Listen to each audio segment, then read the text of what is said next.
Hello everyone, welcome to Advanced Knowledge Systems and a warm welcome to AKS IAS Academy, which is one of the premier institutions in India, and it offers examination coaching for UPSC CSC, State Public Service Commission, SSC Combined Graduate Level and CLAT examination. And about me, I'm Sandeep Bhushan Tumala, and my credentials are I have 10 years of teaching experience for civil services. I take up international relations and internal security and the analysis of the Hindu newspaper. And this is the daily news analysis of the Hindu, that is of today's, that is 23rd of February 2021. And throughout my session, I would be emphasizing on the keywords and the key phrases from the Hindu newspaper, which wherein we will identify the factual, analytical, and conceptual questions which will be useful for UPSC prelims perspective. And while you imbibe the keywords and the key phrases in your answer writing for the mains examination, your answers would be precise and concise, and thereby you will score higher marks in the mains examination. So this session at AKS IAS Academy will certainly help you to crack both prelims as well as mains examination for the year 2021. And before we get into the DNA of the newspaper, we will be focusing at the quote of the day. And the quote of the day says that if the plan doesn't work, change the plan but never the goal. So what is very important is your short term and long term goals have to be perfect, so that you need to work for it and then have success. So if the plan doesn't work, change the plan but never the goal. And now we'll get into the DNA of the newspaper, and the news which would be focusing is the BRICS summit. This is a keyword which we will be focusing because the BRICS summit now would be hosted by India. This year 2021 BRICS summit would be hosted by India, and this is a crucial junction between the relations between India and China, because we have seen that since almost 8 to 10 months there was a standoff or a face off between India and China along the LAC in the eastern Ladakh, and recently we have seen the disengagement of the troops from both the China and Indian troops along the LAC. And post the disengagement process, now Chinese President Xi Jinping, there is a probability that he might visit India to attend the BRICS summit or BRICS leaders meeting, that is Brazil, Russia, India, China and South Africa. And this information, or this a part of a movement or a positive outcome, is after the aftermath of the border crisis which both the neighboring countries have faced since April May 2020. And in turn, China has expressed its support for India for hosting the BRICS leaders meeting 2021. And in turn, China has said that the attending the forthcoming BRICS leaders summit meeting would not be impacted by the border crisis. So China is very clear that it wanted to segregate and do not want to merge the border crisis with the BRICS leaders meeting. And that is a positive outcome for both India and China, so that the disengagement process would be in a very positive sense. And the foreign ministry of China, Wang Wenbin, has said that why China is in favor of working with the BRICS summit, because it wanted to expand BRICS plus cooperation, so that it would work for a greater progress of the BRICS countries. And China is in favor of working with the group, that is BRICS, because it wanted to help the world to defeat COVID-19. And China also would wish to resume the economic growth of the BRICS nation, and it would also wish to improve the global governance. So these are the scenarios wherein China is wanting to work with the group, and it is in favor of working with the group because of the BRICS plus cooperation and to defeat COVID-19, to resume economic growth, and to improve the global governance. And BRICS, if you look at the organization, has seen a greater solidarity, a deeper practical cooperation, and a greater influence. And this was the statement made by the Foreign Ministry of China, Wang Wenbin, who is a spokesperson of the Foreign Ministry. And BRICS, he is now a positive, stable, and a constructive force in the international affairs. That is why China is in favor of working with the BRICS countries, because it has a greater solidarity, deeper practical cooperation, and greater influence. Thereby, BRICS is now a positive, stable, and constructive force in the international affairs. Please do understand the keyword here, international affairs, wherein BRICS is now a positive, stable, and constructive force. And he also made a statement that China is committed in deepening the strategic partnership within, so that it wanted to consolidate this solidarity and cooperation between the BRICS nations. And in turn, China would wish to work with India and other members of the BRICS nations, so that it wanted to strengthen communication and dialogue, and it also wanted to consolidate the three pillar cooperation which China would wish to. And now we will look at what is the three pillar cooperation which China is focusing at. The three pillar cooperation are economic cooperation, political and security cooperation, and people to people, as well as the cultural exchanges. So these are the three pillar cooperation which China would wish to work for the strategic partnership, or deepening the strategic partnership, and to consolidate this solidarity and cooperation between the BRICS nations on the basis, or consolidating the three pillar cooperation. So you need to understand the three pillar cooperation, which is a keyword that would be a crucial for prelims as well as mains examinations. So economic cooperation, political and security cooperation, and people to people and cultural exchanges are the three pillar cooperation. And we have seen that same kind of scenario which India and China have had in the past also, that in the year 2017 we had the Doklam issue, and in the Doklam issue between India and China, which is the Doklam plateau is in Bhutan, and then it was a 72-day standoff between India and China. But we have seen that even there was a kind of cooperation again between India and China in the year 2017, even though after the standoff of 72 days in the Doklam plateau, and immediately after the Chinese and Indian troops have ended the standoff in the Doklam, our Prime Minister Narendra Modi in 2017 has visited China to attend the BRICS summit for 5 days after the Chinese and Indian troops have concluded or ended the 72-day standoff. So if you look at or focus what has happened in 2017 and now in the year 2021, there is a probability that the Chinese president might visit India if there is all set, that if there is no virtual summit, and then if the virus is, or the SARS-CoV-2 virus pandemic situation is stable,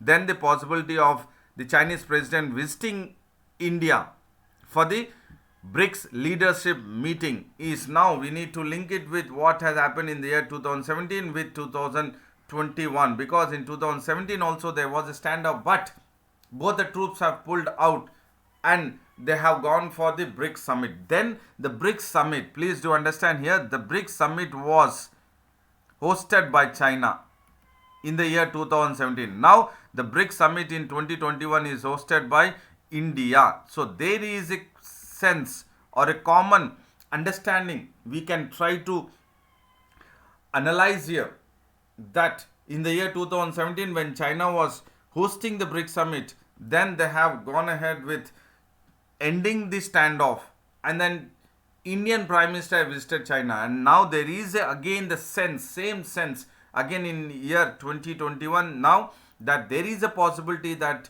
Chinese president might visit India when India is hosting the BRICS leaders meeting. So, what is very clear is that the statement made by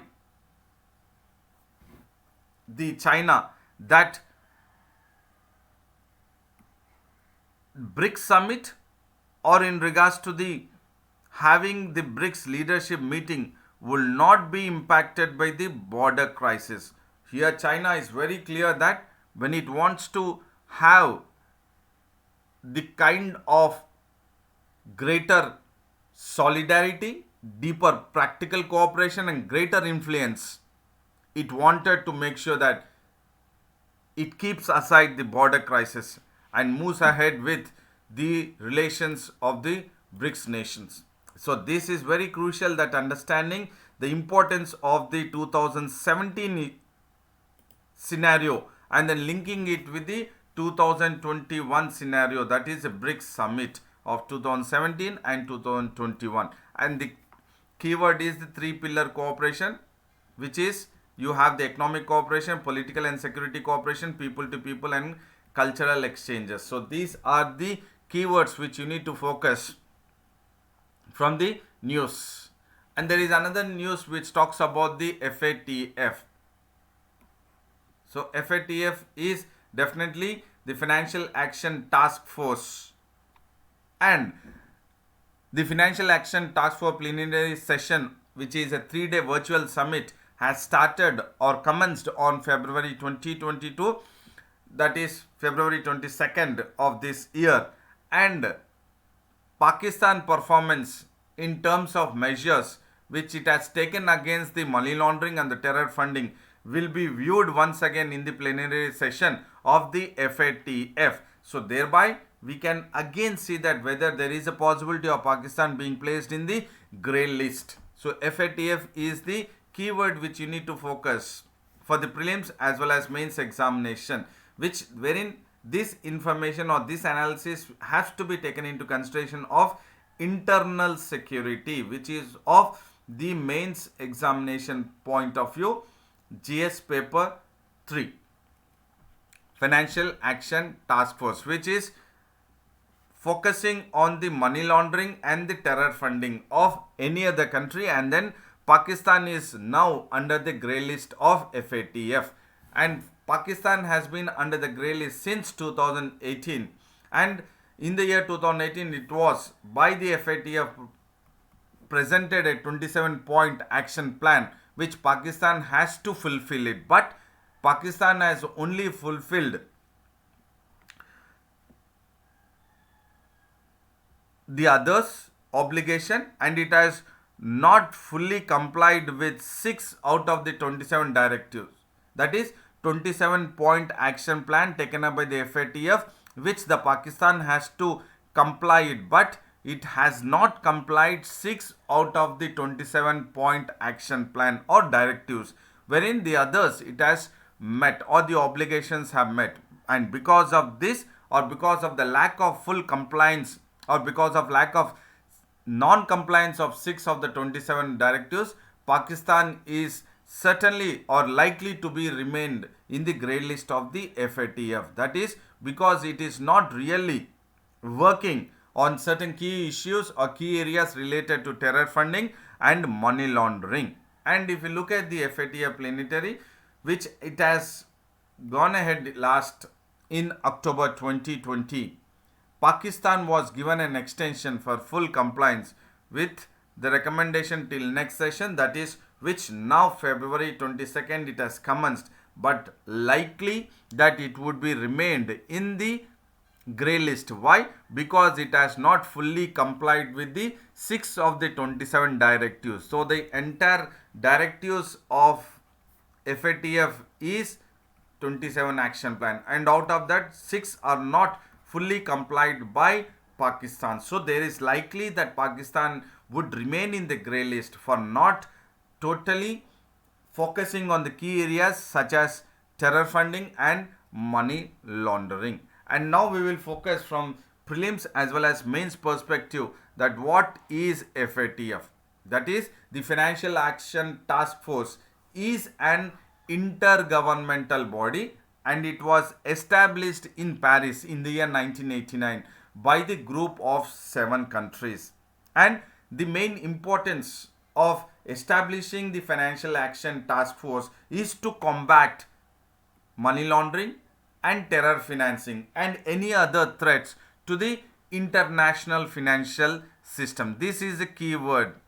The main intention of establishing FATF is to combat money laundering, terror financing and other threats to international financial systems. And this task force was initially set up to tackle the drug problem. Please do understand, initially it was set up to tackle the drug problem, money laundering and misuse of financial institutions. Thereby, by misusing the financial institutions through money laundering or terror financing, it is actually supporting the terrorist organization by money laundering and terrorist financing. And in the year April 1990, FATF has set up 40 recommendations so that it can counter the drug problem, money laundering and terror financing and any kind of threats to international financial system. Through 40 detailed recommendations were set up by the FATF in 1990. And after the 9/11 attack, and another 8 recommendations were added. And in the year 2004 again, the 9th recommendation was added in the year 2004. And now FATF has 38 members, which it includes 2 regional organizations. That is the regional organizations which are part of the FATF apart from the countries, or please do understand, apart from the countries, there are 2 regional organizations which are part of the Financial Action Task Force, that is GCC, that is Gulf Cooperation Council, and European Commission, or 2 regional organizations apart from countries which are members of FATF. And there are about 20 bodies which have observer status. Please do understand, here there are 20 bodies. For example, the bodies are the organization IMF, World Bank, OECD and various UN law enforcement bodies are part of the FATF. That means the Financial Action Task Force is very clear about that it would have the countries and also the organizations or regional organizations and various bodies which could be even United Nations bodies which are part of the observer status. And India has become an observer status of FATF in the year 2006, and in turn later on FATF has adopted a report called as Mutual Evaluation Report in the year 2010 on 24th June, and on 25th June 2010 India was admitted as the 34th member status of FATF. So India is now the member of FATF and it has been admitted into FATF as a member on 25th June 2010. So the key phrases which you need to focus is for the prelims as well as mains is about FATF, and this is the additional information which I have provided, which is not part of the Hindu newspaper, but we need to look into FATF when we are talking about FATF. Plenary session has begun on February 22nd, and there is a likely that Pakistan would remain in the grey list because it has not fully complied with 6 out of the 27 directives or plan point of action plan which FATF has initiated in the year 1989. And there is another news which talks about certification, claims of certification. The keyword here is claims of certification. So who has claimed the certification for the coronal vaccine? That is the Patanjali has claimed that it has got the WHO certification for its tablet, that is coronal, and in turn for the claims of certification by Patanjali for its tablet coronal, Indian Medical Association has expressed shock and dismay because it says that it is a blatant lie of WHO certification by Patanjali's for Coronil tablet, that is, which the company says that it is used to fight COVID-19. That is, Patanjali makes it very clear the Coronil tablet would can be used to fight COVID-19. But IMA has expressed shock and dismay for its blatant lie of WHO certification. And in turn, IMA is demanding an explanation from the health minister. Please do understand here, there is a turnaround situation which IMA is now asking an explanation by the health minister because health minister was present. His presence was at the event of the Coronil tablet which was launched by Patanjali, and in turn the WHO has clarified that, which Patanjali says that it has got or it has claimed the WHO certification, but in turn the WHO has clarified that it has not reviewed or it has not certified the effectiveness of the traditional medicine. Here the keyword is traditional medicine because Coronil tablet is a traditional medicine which has been brought in by Patanjali, and WHO has clarified that it has not reviewed nor certified the effectiveness of the traditional medicine, that is Coronil tablet, for the treatment of the COVID-19. And IMA has gone ahead with demanding an explanation because Ramdev Baba, Patanjali's Coronil tablet was launched, that is the product, in the presence of Mr. Harshvardhan, Health Minister, and also Nitin Gadkari, Minister for Road Transport and Highways, and also Minister for Micro, Small and Medium Enterprises. That is why there is a concern now that the traditional medicines are not been reviewed or certified in regards to the effectiveness for the treatment of COVID-19. In turn, it applies to the Patanjali's product, that is Coronil tablet. Here the keyword is traditional medicine, and in regards to the WHO claims of certification. For prelims perspective, which among the following is the product by the Patanjali, which Patanjali has claimed that it can be used to fight COVID-19? It is Coronil tablet. And there is another news which talks about the defense deal.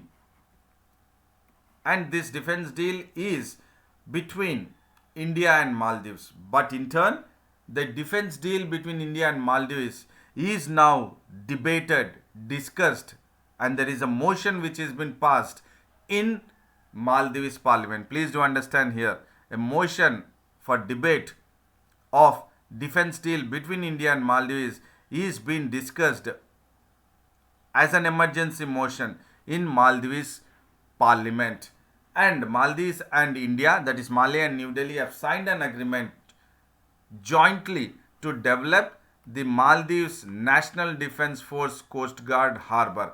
And this is the agreement which was signed to develop, that is Maldives National Defense Force Coast Guard Harbour. And in turn, after it was signed, the opposition parties in Maldives has immediately come up with an emergency motion because the opposition parties in Maldives Parliament are demanding a greater transparency.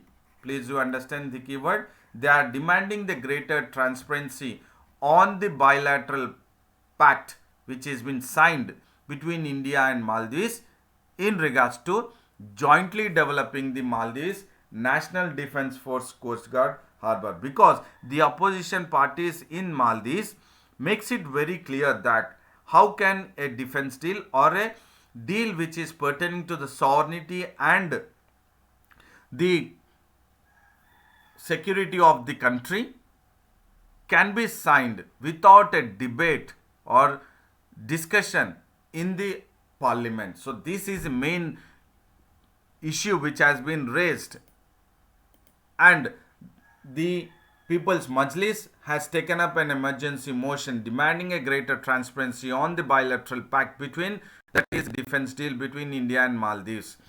And this Harbor Development Agreement is effectively a defense pact. So certainly it is a defense pact, and it was signed in 2013 when the former president Abdullah Yemen was in the year 2013 as a president. And later on, subsequently, there were requests made by the Maldives to go ahead with the defense pact even in the year 2015 and 2016. But there had been a challenges for India and Maldives defense pacts, because in the year 2018 there were concerns that Yemen government, that is Abdullah Yemen, has asked the Indian government to take back Indian helicopters which it has gifted to Maldives along with its crew and support staff.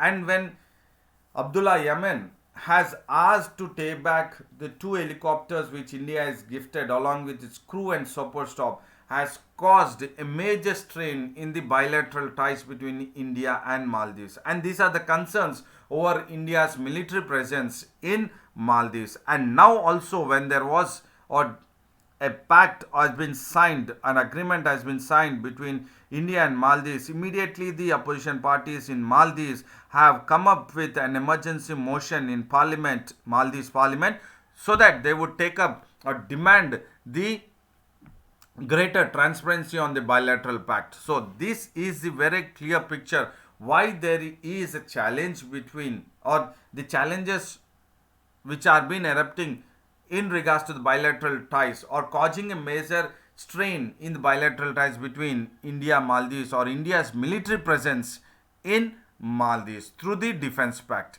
And we have seen in 2018, after the defeat of Yemen administration, the next president, Ibrahim Mohammed Solih, has pursued the defense pact, and Mohammed Solih's government is in the view of India's first policy. But if you look at the Abdullah Yemen's administration or government, was known for its China's tilt. So definitely there is a possibility that how Maldives or governments in Maldives are drifted towards China and other governments are drifted towards India. So thereby there is now at this moment there is a concern of India's military presence in Maldives. And this is as per the international relations and also in regards to the defense pact, defense deal between India and Maldives. And now we'll focus at the question of the day for the mains examination. And the question is that BRICS has seen greater solidarity, deeper practical cooperation and greater influence. And now BRICS, it is now a positive, stable and constructive force in international affairs.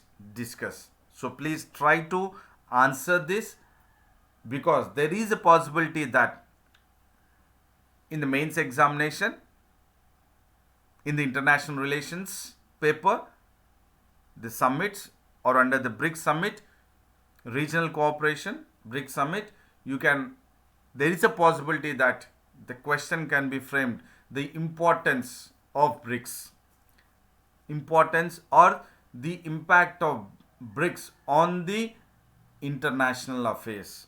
So discuss it. Try to write this answer, wherein you will have a very clear understanding about BRICS and the nations, BRICS nations, how they are positive, stable and a constructive force in the international affairs. So I hope this session was informative, knowledgeable and also helpful for mains as well as prelims perspective. So I would say a very big thank you to all.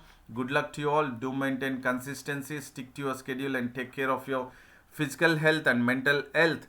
And then do not forget to like the video, share the video and subscribe the AKS IAS Academy English Medium YouTube channel. And also have access to the website and the Telegram link of AKS IAS Academy. And then again see you tomorrow with the DNA, that is Daily News Analysis at AKS IAS Academy. Till then, thank you, goodbye, and then take care.